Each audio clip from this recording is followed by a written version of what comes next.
নমস্কার বন্ধুরা, welcome to ইউনিকন। তো বন্ধুরা, এই ভিডিওতে আমরা আবারও কথা বলবো কলকাতা নাইট রাইডার্সের কালকের খেলাটা নিয়ে, আইপিএল নিয়ে আলোচনা করব। আজকেও একটা দারুণ ম্যাচ আছে এবং হতে পারে যে আপকি বার 300 পারের যে স্লোগান এবারে উঠছে, আজকের ম্যাচে সেটা হয়েও যেতে পারে, পসিবিলিটি কিন্তু আছে। তো ইন্টারেস্টিং ভিডিও হবে, লাস্ট অব্দি দেখতে থাকো। আমাদের চ্যানেলে প্রথমবার এলে আমাদের চ্যানেলটিকে সাবস্ক্রাইব করে তার পাশের বেল আইকনটাকে অন করে দিও। তো প্রথমত কলকাতা নাইট রাইডার্স কালকে রাজস্থানকে হারিয়ে প্রথম জয়টা তুলে নিয়েছে। ম্যাচের রিভিউ তো আগেই দিয়েছি, but Quinton de Kock, what innings! কালকে ডিককের যে 97 নট আউটের ইনিংসটা ছিল, ব্রিলিয়ান্ট একটা ইনিংস। এবং জাস্ট মরসুমের সেকেন্ড ম্যাচে এই টাইপের একটা ভালো ইনিংস ওপেনারদের থেকে এসে গেলে সেটা সব থেকে বড় অ্যাডভান্টেজটা কেকেআর বাকি মরসুম জুড়ে পাবে। কারণ হচ্ছে, যেহেতু গৌতম গম্ভীর নেই, একটা তো ভয় থাকেই যে 3-4টে ম্যাচের পর যদি কোনো প্লেয়ার ফেল করে তাকে চেঞ্জ করে অন্য প্লেয়ার আসবে, তাকে দুটো ম্যাচ দেবে, সে না চললে আবার চেঞ্জ হবে এবং সেটা করতে করতে টিম সেটেল হবে না। এটা আমরা দেখে থেকেছি আগে, কেকেআরের সাথে হয়েওছে যে কেকেআর এক একটা মরসুমে 10টা-12টা করে ওপেনিং পেয়ার ট্রাই করেছে। কিন্তু কুইন্টন ডিকক সেকেন্ড ম্যাচেই এই টাইপের একটা ব্রিলিয়ান্ট ইনিংস খেলে দেয়াতে সে তার নিজের জায়গাটা পাকা করে ফেললো। মোটামুটি সুনীল নারায়ণ ফিরলে আই থিঙ্ক সুনীল নারায়ণের সঙ্গে ওপেন করবে কুইন্টন ডিকক। তো এই সেটেলড ওপেনিং কম্বিনেশনের সঙ্গে যাওয়াটা সবসময় টিমকে অ্যাডভান্টেজ দেয়। এবং ডিককের কালকের ইনিংসটায় সব থেকে ভালো ব্যাপার হচ্ছে যে একটা কঠিন পিচে, যেই পিচে ব্যাটিং করা অতটাও ইজি ছিল না, সেই পিচে ডিককের এই ভালো ইনিংসটা কিন্তু এসেছে। অ্যাওয়ে ম্যাচ খেলতে গিয়ে last year Phil Salt brilliant করেছিল কেকেআরের হয়ে, বাট সল্টের বেশিরভাগ ভালো ইনিংসগুলো এসেছিল ইডেনের পিচে। ইডেনের পিচ ব্যাট করার জন্য খুবই ইজি ছিল, বল খুব ভালো ব্যাটে আসছিল, বাট কালকের পিচটা কিন্তু অত ইজি পিচ ছিল না। এবং এই পিচে ডিকক যে ইনিংসটা খেললো, যদি ডিকক নিজের সেরা ছন্দে এবার খেলে বাকি মরসুমটায়, ইডেনের পিচে তো তার রান করা আরও ইজি হবে, কারণ এর থেকে তো অনেক ভালো পিচ ইডেনে, ইজিলি ব্যাট করা যায়। তো সেই জায়গাতে এমনও হতে পারে ডিকক চলে গেলে কিন্তু অরেঞ্জ ক্যাপের দৌড়েও কিন্তু ডিকক থাকতে পারে।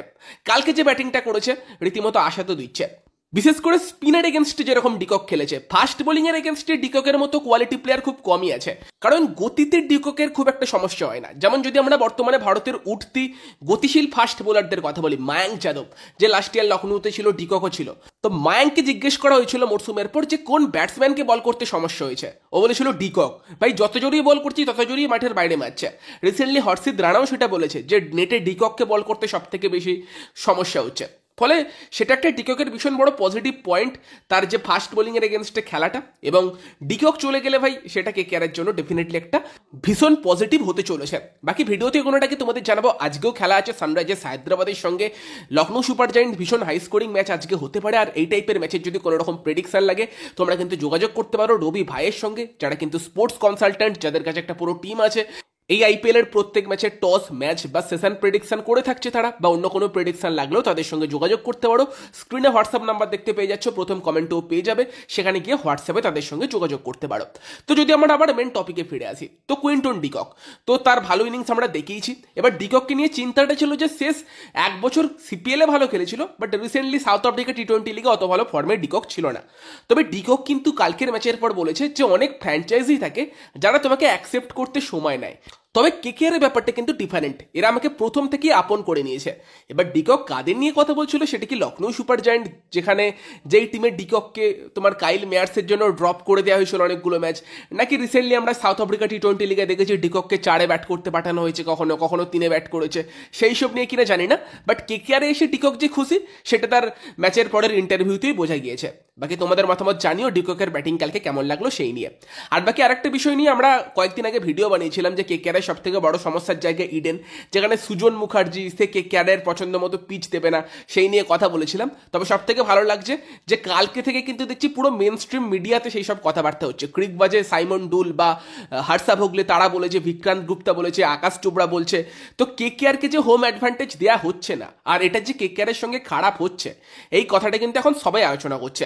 বিশেষ করে কালকে একটা স্পিন ফ্রেন্ডলি ম্যাচে যখন কেকেআর খেললো এবং তারপর কেকেআরের স্পিনাররা কতটা ইম্প্যাক্ট রেখেছিল আমরা দেখলাম, তারপর থেকে কথাবার্তা আরো বেশি হচ্ছে যে এই টাইপের পিচ পেলে তো কেকেআর নিজেদের ঘরের মাঠেও ডমিনেট করবে। সুজন মুখার্জি আবার আগের দিন কি বলছে যে কেকেআরের স্পিনাররা উইকেট পায়নি, তো ক্রুণাল পান্ডিয়া কি করে পেল? ক্রুণালকে তো কেকেআর ব্যাটসম্যানরা উইকেট ছুঁড়ে দিয়ে এসেছিল, সোজা সোজা বলে উইকেট নিয়ে গিয়েছে, সেরকম বিশাল কিছু ছিল না। তবে তারপরও যেই টিমটা হোম টিম, সেই টিম জাস্ট বলেছে একটু পিচ থেকে স্পিন পেলে সুবিধা হতো, তার জন্য একটা পিচ কিউরেটরও ইগো দেখাচ্ছে যে আমি এরকমই পিচ বানাবো। আমাদের বাংলাতে সবই সম্ভব, সবাই নিজেদেরকে রাজা ভাবে। একটা পিচ কিউরেটরও সে ভাবে যে আমি যা চাইবো সেটাই হবে, সেরকমই খেলা হবে, সেরকমই অবস্থা হয়ে গিয়েছে। আমি জানি না কেকেআর ম্যানেজমেন্টের তরফ থেকে সেভাবে কেন কোনো অ্যাকশন নেওয়া হয় না, কারণ এমন নয় যে ইডেনের পিচ এরকমই থাকবে। লাস্টবার দিল্লি ক্যাপিটালস ম্যাচের আগে পিচের চরিত্র চেঞ্জ হয়েছিল, কেন চেঞ্জ হয়েছিল আমি সেই ডিবেটে যাচ্ছি না, যে দিল্লি ক্যাপিটালস ম্যানেজমেন্টে কে ছিল না সেসব যাচ্ছি না আমি, বাট হয়েছিল হালকা।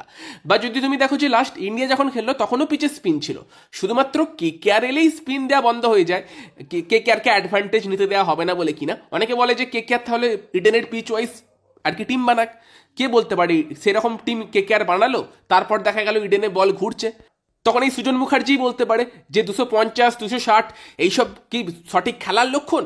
খেলা হবে এমন একটা পিচে যেখানে বল ঘুরবে, যেখানে 180 রানও চেস করা টাফ হবে, বলতেই পারে ভাই, কোনো কিছুর গ্যারেন্টি নেই। তবে যাই হোক, দেখে ভালো লাগছে যে এখন গোটা Indian media, main stream media কিন্তু সেটা নিয়ে কথাবার্তা বলছে যে কেকেআর সত্যি ডিসঅ্যাডভান্টেজে থাকে, যে এইভাবে আর কি কেকেআরকে সুবিধা দেওয়া হয় না বলে, সেই নিয়ে কিন্তু রীতিমতো কথাবার্তা হচ্ছে। বাকি তার পাশাপাশি কালকের মঈন আলীকে ওপেন করানো নিয়েও কথা হচ্ছে। তো আমি যেটা কালকেই বলছিলাম যে মঈনকে দিয়ে হয়তো ওপেন করানোর দরকার ছিল না ওই টাইপের একটা টাফ পিচে। এবারে এমন নয় যে মঈন আলী ওপেনিংয়ে চলবে না, ইডেনের টাইপের পিচে হয়তো চলে যেতেও পারে, কারণ ওখানে বল ভালো ব্যাটে আসবে এবং মঈন আলীর তো প্রপার ব্যাটিং টেকনিক আছে, সেই ইডেনের মতো পিচে রান করতেও পারে। বাট কালকের পিচটা পার্টিকুলারলি হয়তো ওরকম একটা টাফ পিচে একটু টেকনিক্যালি সলিড ব্যাটসম্যান ওপেন করতে এলে আরো সুবিধাই হতো কেকেআরের জন্য, আর হয়তো 2 ওভার আগে ম্যাচ শেষ হতে পারতো, সেটাই বলছিলাম। আর এমনিতে তো মঈন আলী 5 বা 6 ইজিলি ব্যাট করতে পারতো, এমন নয় যে মঈন আলী ওপেন করতে এসে শুধুমাত্র যখন 30 ইয়ার্স সার্কেলে প্লেয়াররা ভেতরে থাকবে তখনই মারতে পারবে, কারণ মঈন আলী 6-এর সাথে ব্যাট করেছে ইংল্যান্ডের হয়ে, সে পরের দিকে ব্যাট করতে এলেও তার টেকনিক আছে রান করার মতো। তবে ইডেন টাইপের পিচে মঈন ওপেন করলে হতে পারে যে সে মানে সুনীলের মতোই কিন্তু ওরকম বড় স্কোর করতে পারে বা একটা ইম্প্যাক্টফুল স্টার্ট দিতে পারে, বাট এই টাইপের টাফ পিচে আমি সেটা প্রেফার করবো না, যেটা আমার মতামত। বাকি যদি আজকের ম্যাচ নিয়ে কথা বলা যায়, সেখানে একদিকে সানরাইজার্স হায়দ্রাবাদ, একদিকে লখনৌ সুপার জায়ান্ট, ম্যাচ হায়দ্রাবাদে, আর এই ম্যাচে আবারও হায়দ্রাবাদ ফার্স্টে ব্যাট করতে যাক, সেটাই আমরা চাই। কারণ যদি অভিষেক হেড চলে যায় আজকের ম্যাচে কিন্তু 300 হয়ে যেতে পারে, চান্স আছে।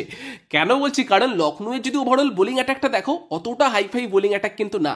আর কাব্য আমরণ তো তোমার পিচও বানিয়েছে নিজের এন্টারটেনমেন্টের জন্য, টিমও বানিয়েছে নিজের এন্টারটেনমেন্টের জন্য। ট্রফি আসুক না আসুক, আমি এন্টারটেনমেন্ট হলেই খুশি, এটাই বোধ হয় কাব্যার এবছরের তোমার স্লোগান। এবং সেখানে দাঁড়িয়ে কিন্তু আজকের পিচে লখনৌয়ের বোলিংয়ের সামনে হায়দ্রাবাদের কিন্তু চান্স আছে বড় স্কোর করার। ইভেন লখনৌয়ের ব্যাটিংও ভালো, লখনৌয়ের ব্যাটিং চলে গেলেও তারাও কিন্তু ফার্স্টে ব্যাট করতে এসে বড় স্কোর করতে পারে। দেখা যাক আজকে 300 পার হয় কিনা।